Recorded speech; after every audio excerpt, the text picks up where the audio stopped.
This last section talks about some of the first aid that you need to know for the electricity merit badge.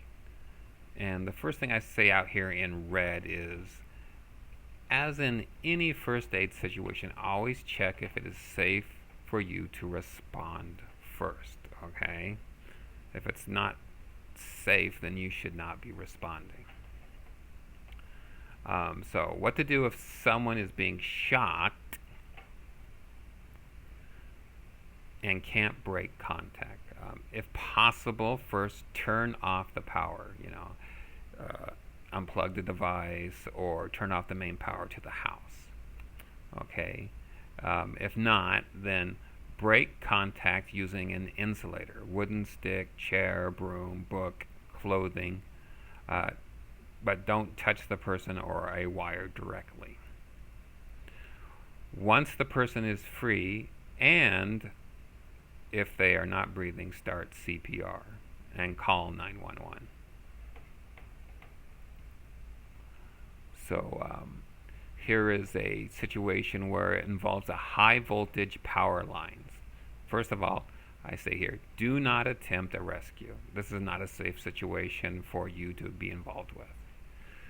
Do not approach closer than 20 feet, okay? Because the high voltage, can travel along the ground.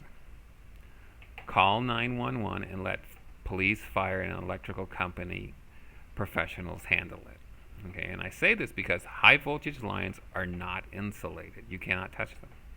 High voltage lines can arc if you get too close. That means they can spark over to you because they're high voltage, and so they can travel through the air.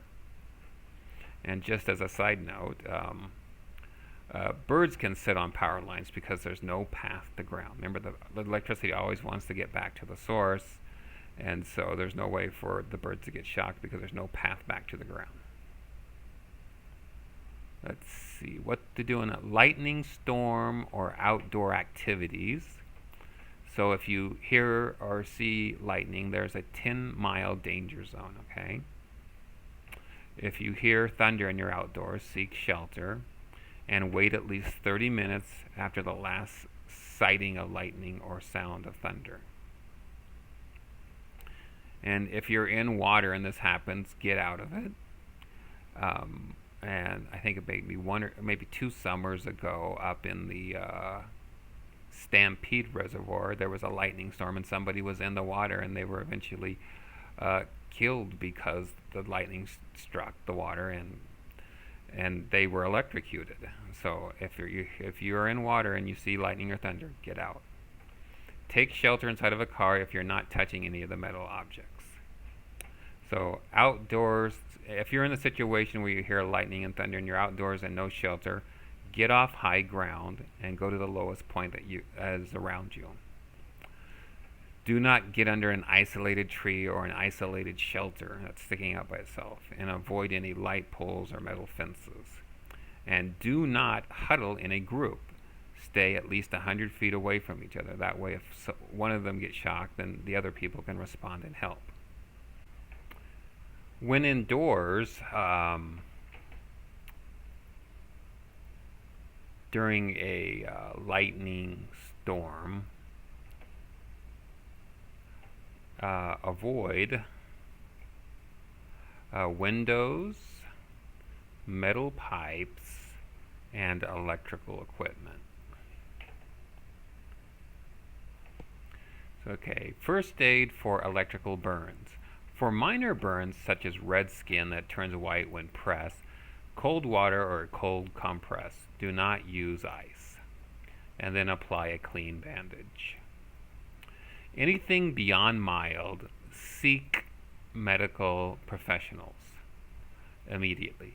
A severe shock can cause blisters, damage to all layers of skin, and unseen damage to internal organs.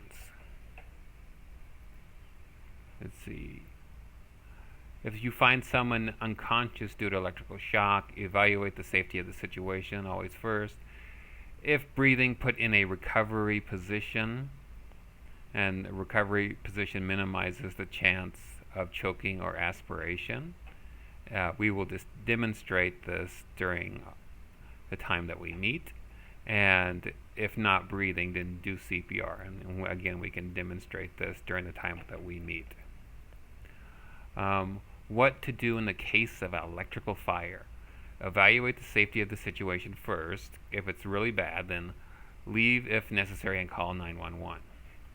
Never use water on an electrical fire. Use the correct type of fire extinguisher. And so if you didn't leave and it wasn't that severe of a fire, then you could turn off power to the house. And the last slide is fire extinguisher type. So fire extinguishers generally will be labeled somewhere on them what type of fire they're suitable for putting out.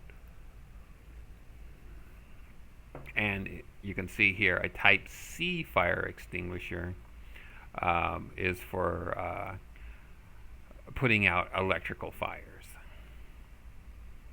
And so don't use any other type, and only use a fire extinguisher that is labeled type C or has type C. You can find some that say A, B, C on them.